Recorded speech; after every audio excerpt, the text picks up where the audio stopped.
आज हम चर्चा करेंगे इस पुस्तक पर, इसके एसेंस पर।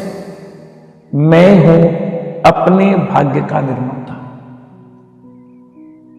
बहुत क्रांतिकारी वचन। ये सीधा उद्घोष है कि मेरे भाग्य का निर्माता कोई ईश्वर नहीं है। मेरे भाग्य का निर्माता कोई भी दूसरा प्राणी नहीं है। A very revolutionary statement. I am the master of my destiny. I write my script. मैं अक्सर बोलता हूं हमारे जीवन में we are the script writer of our film of the life. We are the producer. We are the director. And we are the actor. And we are the audience. लिखने वाले भी हम हैं, उसको बनाने वाले भी हम हैं, उसको जीने वाले भी हम हैं और उसको देखने वाले भी हम।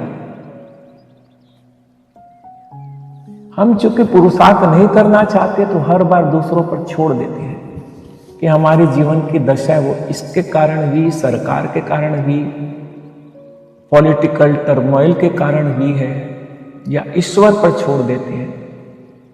गुरुदेव ने कहा मैं हूं मेरे भाग्य का निर्माता।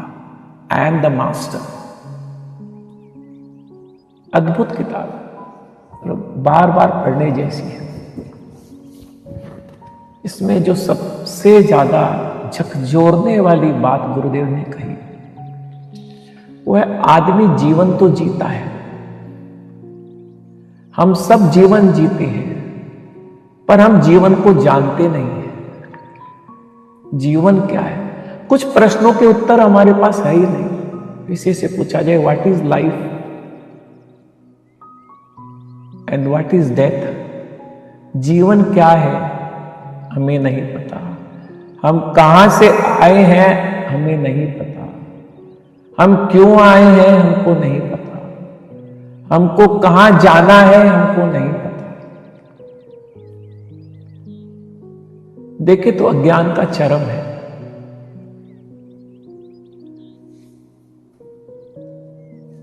उस समय में गुरुदेव ने किताब का जिक्र किया, द अननोन मैन, बहुत बेस्ट सेलर रही होगी, और गुरुदेव ने उसको उद्धृत किया है अननोन मैन में से कि मनुष्य का बहुत छोटा हिस्सा, अस्तित्व की बात तो छोड़ दीजिए, मनुष्य का बहुत छोटा हिस्सा, लगभग 5 से 7% ही ज्ञात हुआ है पूरे विज्ञान को।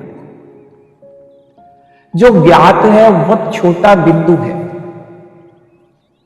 बहुत छोटा है, समुद्र में एक बूंद की तरह है जितना हमें ज्ञात है, और अज्ञात है उसका पूरा का पूरा समुद्र है।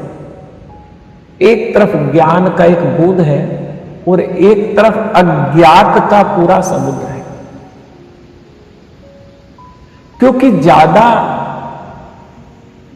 उसका जो आयाम है वो इंद्रियों के परे है। हमारी इंद्रियों की सीमा है, हमारी इंद्रियों की सीमा बहुत छोटी है। जब तक हम इंद्रियों के परे नहीं जाएंगे उस व्यापकता का, उस दिव्यता का, उस असीम का अनुभव भी नहीं होगा। हमें लगता है हम बहुत जानते हैं क्योंकि हम उस इंद्रियों के 4 दीवारी में जी रहे हैं। We think we know enough. अध्यात्म के केवल आचार्य हुए जिन्होंने ये पुरुषार्थ किया कि हम इंद्रियों के परे जाए, और इंद्रियों के परे जाकर के उन्होंने अज्ञात पर अनुसंधान किया। एक पुस्तक है 0 to 1। उसका मैसेज यही है कि 1 to 1 मिलियन करना, 1 बिलियन करना बहुत सरल है। जो जानते उसको बढ़ाते रहना बहुत सरल। जो नहीं जानते, which was not discovered before, अध्यात्म के आचार्यों ने अज्ञात पर बहुत अनुसंधान किया। उनकी रिसर्च कभी ज्ञात पर नहीं, उनकी रिसर्च उस पर हुई जो मानवता के लिए अज्ञात है। अज्ञात को कैसे जाने? जो हमारे इंद्रियों के परे उसको कैसे जाने? उसको जानने का एक ही संसाधन हमारे पास है कि हम अपने अंतर्दृष्टि को और प्रज्ञा को जगाएं। अज्ञात को जानना है, उस 5-7% के परे अस्तित्व को जानना है, हमारे जीवन की सूक्ष्मता को जानना है, तो अपने अंतर्दृष्टि और अपने प्रज्ञा को जगाना होगा। जो हम जानते हो सूचनाएं हैं, जो हम जानते हो स्मृति है, जो हम जानते हो आंकड़े हैं, जो हम जानते हो न्यूज़पेपर और टेलीविजन से परोसा हुआ समाचार है, वो ज्ञान नहीं है, वो सूचनाएं हैं। इलियट ने कहा था, टीएस इलियट का बड़ा प्रसिद्ध वाक्य है, where is the information we have lost it for knowledge, where is knowledge we have lost it for wisdom. जिस ज्ञान की बात गुरुदेव कह रहे हैं वो विजडम है, वो प्रज्ञा है, वो अंतर्दृष्टि से देखा हुआ ज्ञान है, वो अंतर प्रेरणा से समझा हुआ ज्ञान है। जैन परंपरा में बहुत प्रसिद्ध एक शब्द है अनंत चतुष्टयी, कि आत्मा के अंदर संभावनाएं कितनी है, तो उसके लिए एक शब्द आता है अनंत चतुष्टाय। 4 प्रकार की संभावनाएं हमारे व्यक्तिमानों में नहीं, हर प्राणी की आत्मा में निहित है। अनंत ज्ञान, अनंत दर्शन, अनंत शक्ति और अनंत आनंद। हमें इसका कोई आभास भी नहीं। एक मानव जन्म होता है जिसमें एक अवसर मिलता है, जिसमें यह सौभाग्य मिलता है कि हम इसकी अनुभूति कर सके और अभिव्यक्त कर सके। बहुत आम बात है कि हम अक्सर कहते हैं, ये आम व्यक्ति की भाषा है कि मन चंचल है। गुरुदेव ने फिर हमको झकझोरा एक प्रश्न पूछकर कि मन क्या है, इसके बारे में जानती हो क्या? मन चंचल है तो मन है क्या? हम जिस दुनिया में रहते हैं, हम जितना जानते हैं, हमारी जितनी समझ है, हमारी जितनी अंडरस्टैंडिंग है, वो केवल संबंधों की और सूचनाओं की दुनिया है। Beyond the relationship, beyond the information we have no access. हमको ये भी नहीं पता जीवन का उद्देश्य क्या है। Life is not a coffee break. Life is not a tea break. इसीलिए शायद शेक्सपियर ने किसी प्रसंग में कहा कि the life of a man is the life of a idiot. ये वाक्य यूज किया। शायद इडियट का अर्थ रहा होगा मूर्छा। Childhood is spend in ignorance, youth भी spend in just running around, and old age भी स्पेंड इन रिग्रेट। बच्चे तो अज्ञान में बीत जाता है, जवानी है तो प्रतिस्पर्धा में और भागदौड़ में बीत जाता है, और बुढ़ापा आता है तो पछतावे में बीत जाता है, रिग्रेट। क्योंकि हमारे पास कोई लक्ष्य नहीं है। सबके लक्ष्य है वो अल्पकालीन है। राम सुखदास जी महाराज कहते थे कि आप लोग दूरदर्शी नहीं है, बहुत छोटा सोचते हैं। अगले 20 बरस का, अगले 30 बरस का, आगे की यात्रा का क्या? जीवन के परे की यात्रा का क्या? ये जीवन तो बहुत अनंत यात्रा में बहुत छोटा सा आयाम है। भगवान बुद्ध ने कहा था, this life is like the lightning in the sky. ऐसे बिजली चमकती है, बस उतना सा जीवन है। कब आया कब चला गया। आप पीछे घूम कर देखें तो 20 बरस के पहले की बात भी आपको लगेगा जैसे कल ही घटा है। अतीत हमेशा छोटा दिखता है और भविष्य हमेशा लंबा दिखता है। किसी से मिलते हैं लगता है कल ही मिले, और किसी को कहो 20 बरस बाद मिल रहा है तो बहुत लंबा लगता है। दृष्टि ऐसी, लाइफ इज टू शॉर्ट। और शायद पहले भी हमने जिक्र किया था कि जो हम जीते भी हैं, भारत की आयु एवरेज 67 है, पूरे दुनिया की 77 है। अगर हम 67 को गोल्डन मीन मान लें तो 1/3 तो हमारी सोने में लग जाती है। 23 बरस तो सोने में चले गए। 23 वर्ष तो हम सोते रहते हैं।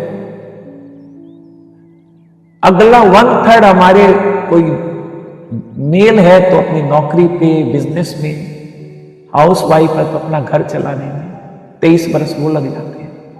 बचते कितने? 1/3 उसमें चला गया, 1/3 बचा, 8 घंटे बचे, उसमें से 4 घंटे रोज टीवी भी देखना है, सोशल मीडिया भी करना है, गपशप भी मारनी है, किटी पार्टी भी करनी है। तो जीवन में जिसको हम इकोनॉमिक्स में कहते हैं डिस्पोजेबल इनकम, डिस्पोजेबल टाइम हमारे पास कितना है, और वो भी तब जब होश आ जाए। रोज हम ऑबिचुअरी देखते हैं अखबार में, कभी हमारे ख्याल ही नहीं आता कि हमारी फोटो भी एक दिन ऐसी छपेगी।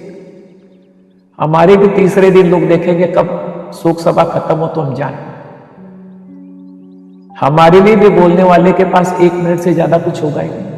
मैंने 84 में क्लास की थी, उसमें एक चैप्टर था, एक वर्कशॉप थी, राइट योर ऑबिचुअरी, अपने बारे में लिखो। आज ही सलट गए, somebody has to speak on you, write a lecture, leave it behind so that somebody can speak। हमारे पास कुछ ऐसा है ही नहीं। गुरुदेव ने इसको विस्तार से बताया। गुरुदेव से पूछा गया उद्देश्य है क्या, एक वाक्य में कहें, और इस व्याख्या में तो पूरा गागर में सागर सब कुछ आ गया। ज्ञान, दर्शन और चारित्र में सामंजस्य होना जीवन का उद्देश्य है। ज्ञान, दर्शन और चारित्र, इन शब्दों को समझें। अभी जिस युग में हम जी रहे हैं, जिस दौर से हम गुजर रहे हैं, ये बौद्धिकता का युग है। इंटेलेक्चुअल्स बहुत, टेक्नोलॉजी बहुत, इंद्रियों का विस्तार बहुत हुआ है। आंखें 10,000 मील दूर तक भी देख सकती है वीडियो से, कान 10,000 मील के दूर की वाणी को भी सुन सकते हैं, हम रोज सुनते हैं। इंद्रियों का चरम विस्तार हो चुका है। टेक्नोलॉजी ने इंद्रियों का विस्तार के चरम तक पहुंचा दिया है। बस सारी की सारी दौड़ बाहर। बौद्धिकता के युग में क्या होता है, जो व्यक्ति बौद्धिक होता है, जिसका लेफ्ट ब्रेन स्ट्रांग होता है, जो इंटेलेक्चुअल होता है, जिसको हम पढ़े लिखे लोग कहते हैं, उस बौद्धिक विकास से अहंकार बढ़ता है। उस बौद्धिक विकास से सृजनात्मकता घटती है। उस बौद्धिक विकास से पारस्परिकता में अंतर आता है। उस बौद्धिक विकास से रिश्तों में फर्क आता है। उस बौद्धिक विकास से हमारी तर्क की शक्ति तो बढ़ती है, मगर हमारा इंट्यूशन कमजोर हो जाता है। उस बौद्धिकता से मृदुता और ऋजुता कम होती है।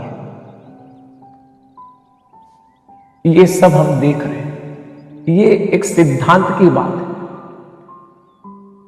और अब तो परा मनोविज्ञान और विज्ञान भी मानने लगा है कि जिसको हम शक्तिशाली समझ रहे हैं, अब देखिए बौद्धिक विकास से जो भी निर्णय हुए उससे दुनिया का नाश ही हुआ।